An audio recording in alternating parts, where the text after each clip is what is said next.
All right, this is Gary with Haven Roofing.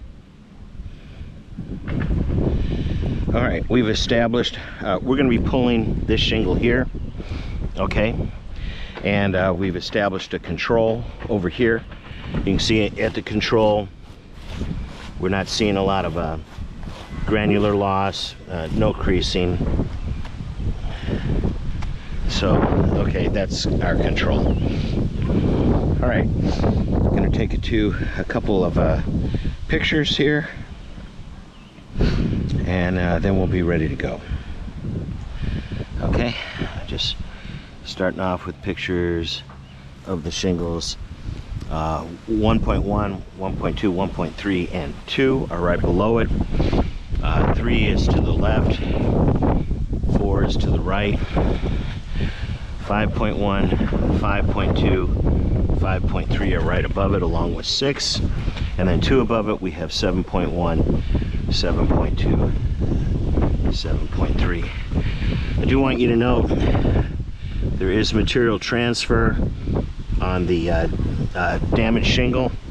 That is indicative that this is probably not going to go well, but let's see how it all turns out. Okay, first thing we'll do, we'll break the seal.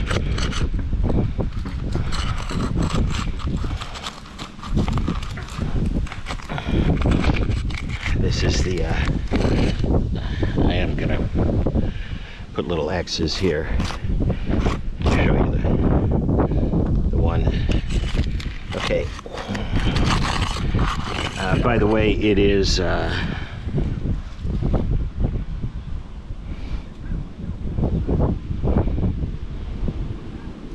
for May at approximately 11:40. Sunny weather, about 70 something degrees. All right, so we're breaking the seal here. Okay, very good. Break it. Number 6 above it. Okay, there we go. And number 5.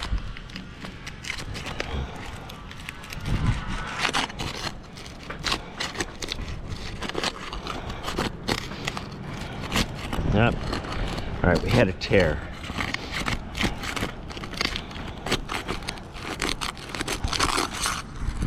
Okay, and note that. Now we're trying to use a little more care than we would use if we were actually doing a repair. This is going to take 15 to 20 minutes. It's obviously more time than we would spend if we were just up here to repair shingles. Okay, all right. Let's start off by looking at this shingle. We do see some material transfer here. Again, material transfer, material transfer. All right, let's go up to shingle 6. I think we have some material transfer. Yeah, I can feel it. So I'm gonna say 6 is probably a fail. 5.3, yeah, material transfer. Now 5.2 ripped, but we do see material transfer in several places. 5.1, material transfer. 7.1, again, material transfer is very evident. 7.2, very evident. 7.3, again, very evident. So what we've got is we've got material transfer on all the shingles above it.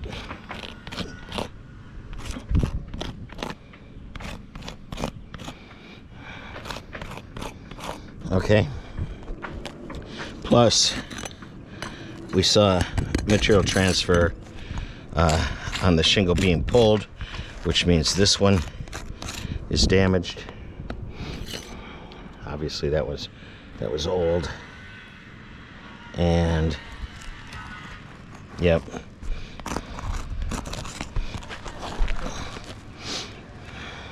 I don't think we're gonna have to disturb that one. Okay, but all right. Okay, so let's continue with removing nails. Okay, that was just a pull through. It just pulled right through. This one I was able to get up.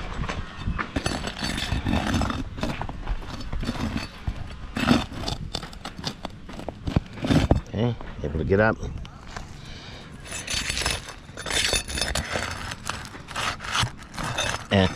And just pulled through right there. Okay, let's go above it.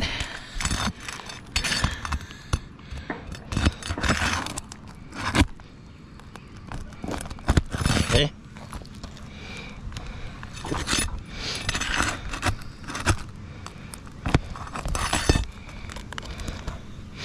Okay.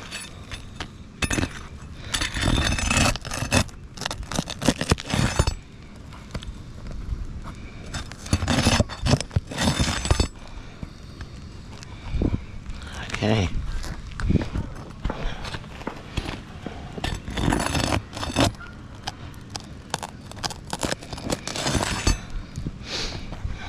All right. And I just want to make sure there's no other nails here. Okay, we should be able to pull this shingle out.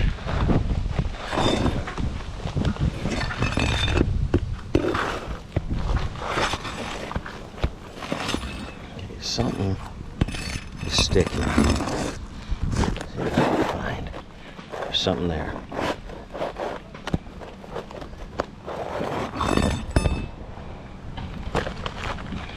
Almost.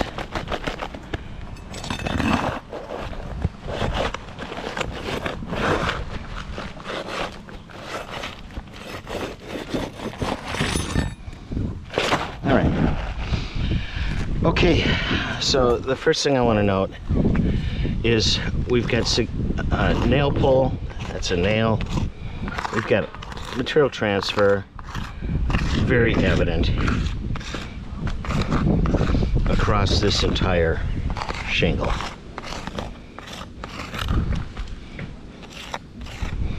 Okay.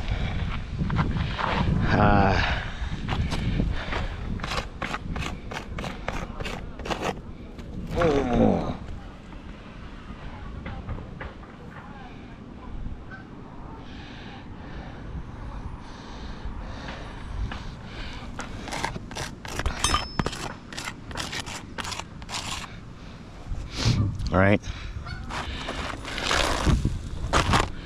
Okay, and then you can also see significant material transfer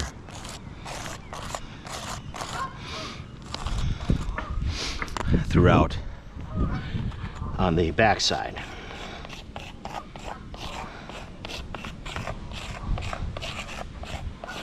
Okay. All right, so let's take another picture here.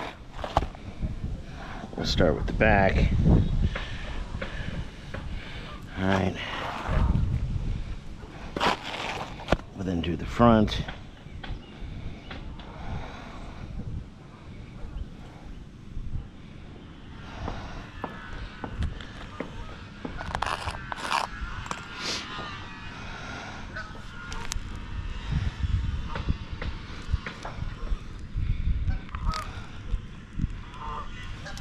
And of course, you saw the nail pull-throughs that we had. Okay, I'm just gonna look at the back again here real quick, do some close-ups.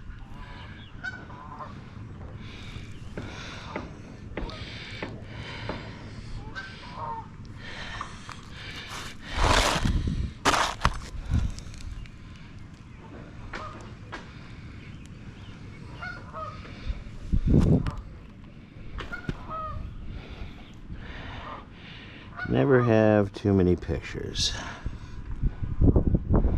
Okay.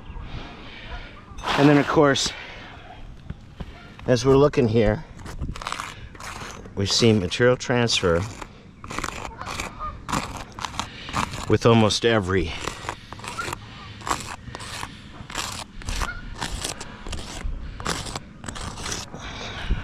portion. So I'm going to put a material transfer on 1, 1.2, 1.3, and 2. Okay? So...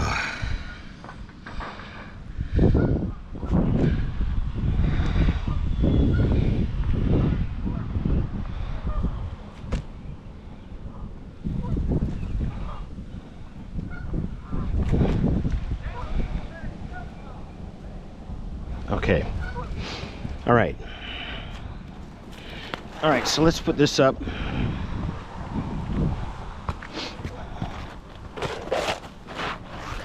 And we're gonna take our new shingle.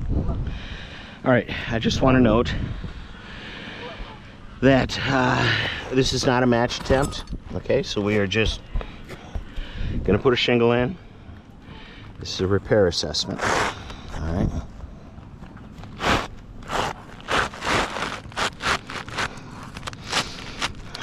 Okay, now, just for the sake of argument, I'm going to be lifting this up. The standard here is we're going to have to bring the hammer perpendicular to the slope and along the adhesive. All right, so that's what we're going to be doing when we're nailing in these nails. Okay,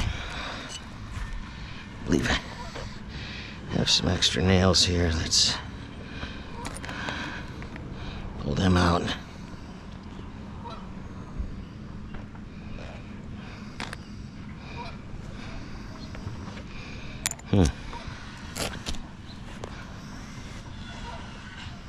There. Okay. So we have 8 nails we're going to put back in. Okay.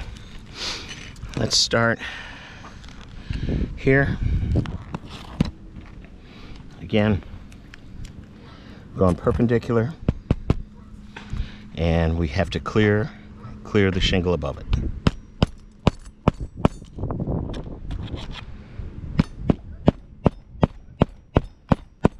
Okay, that's one. Doing the same thing here again. You know, just trying to.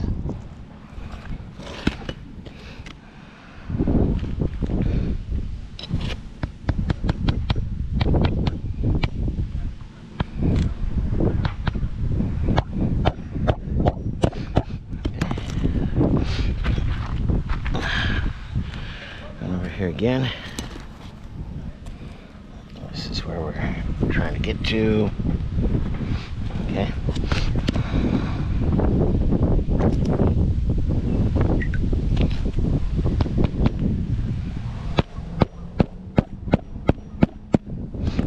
Okay.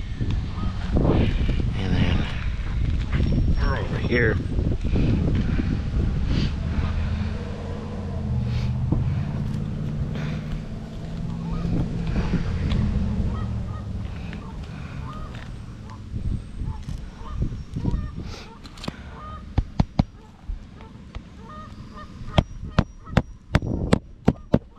All right, that's the first row.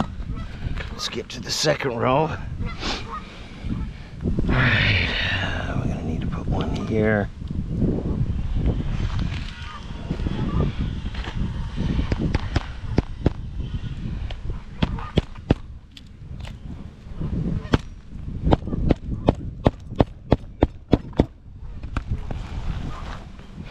And then one next to it.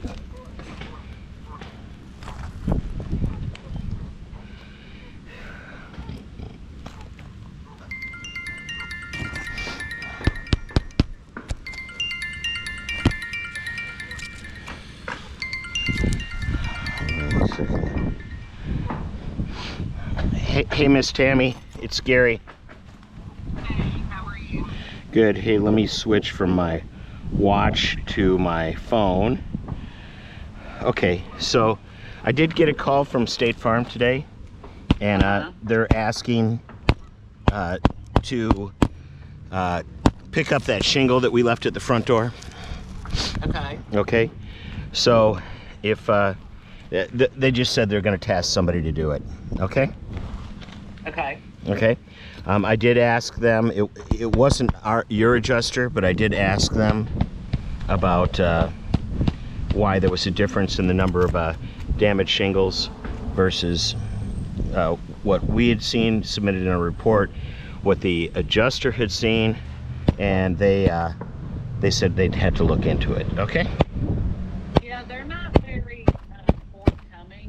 Or I told the guy this morning when he called, I said, I expect communication. And then I received a letter telling me, yes, it was dated April 23rd. I said, but that's telling me that we have to just pay for the repair. I said, I mean, I need to know what's going on. And my agent actually is getting involved. Okay. So, Yeah. Well, like I said, they owe you answers.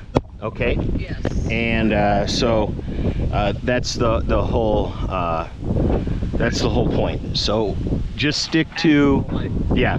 Hey, I asked you guys questions. I'm expecting answers. Okay? And I told him, I said, I'm not going to take one company saying that you can't mix and match, another company saying you can. I said, y'all are going to have to provide a third party to tell me that it can be mixed and matched. Right, and the important part of that is, like I said, the insurance company is a policy expert. They're not a construction expert, so Right. they're not qualified to make that assessment. Okay, that's why we presented evidence, and Yes. so they would have to provide somebody who is a licensed contractor, who looked at the manufacturer's guidelines and said you cannot mix and you cannot replace single shingles, and says, no, we can go against manufacturer's guidelines. And you're not going to be able to find a licensed contractor that's going to be able to do that. So, Yeah. at any rate, well, let me get off this roof, okay? I'll give you. Okay, I'm sorry. I didn't It's know okay. you were on the roof. You go ahead. I'll give you a call back. Bye-bye. Okay, thank you. All right, so we finished nailing in